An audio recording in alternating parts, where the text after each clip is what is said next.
ಸಿದ್ದರಾಮಯ್ಯ ವಿರುದ್ಧ ಅಪಪ್ರಚಾರ ಆರೋಪ. ಮುಸ್ಲಿಮರ ಪರ ಹೇಳಿಕೆ ನೀಡಿರುವಂತೆ ಸುಳ್ಳು ಸುದ್ದಿ. 7 ಜನರ ವಿರುದ್ಧ ಎಫ್ಐಆರ್.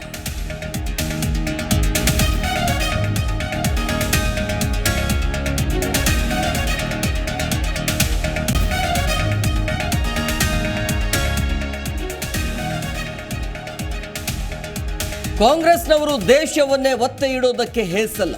ಪ್ರಣಾಳಿಕೆ ನೋಡಿದ್ರೆ ಜಿನ್ನ ಆತ್ಮ ಇವರನ್ನ ಸೇರಿದೆಯಾ ಅಂತ ಅನ್ಸತ್ತೆ. ಸಿದ್ದರಾಮಯ್ಯ ವಿರುದ್ಧ ಮಾಜಿ ಶಾಸಕ ಸಿಟಿ ರವಿ ವಾಗ್ದಾಳಿ.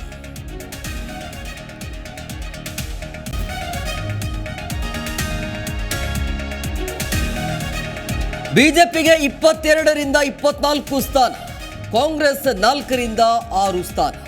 ನರೇಂದ್ರ ಮೋದಿ ಮತ್ತೊಮ್ಮೆ ಪ್ರಧಾನಿ ಆಗ್ತಾರೆ. ಉದಯ್ ಉಪಾಧ್ಯಾಯರಿಂದ ಸ್ಫೋಟಕ ಭವಿಷ್ಯ.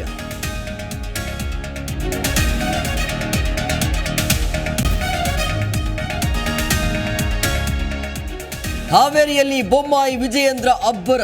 ಭರ್ಜರಿ ರೋಡ್ ಶೋ ಮೂಲಕ ಮತಬೇಟೆ. ಚುನಾವಣೆಯಲ್ಲಿ ದಾಖಲೆ ಸೃಷ್ಟಿಸ್ತೀವಿ ಎಂದ ಬಿಜೆಪಿ ರಾಜ್ಯಾಧ್ಯಕ್ಷ.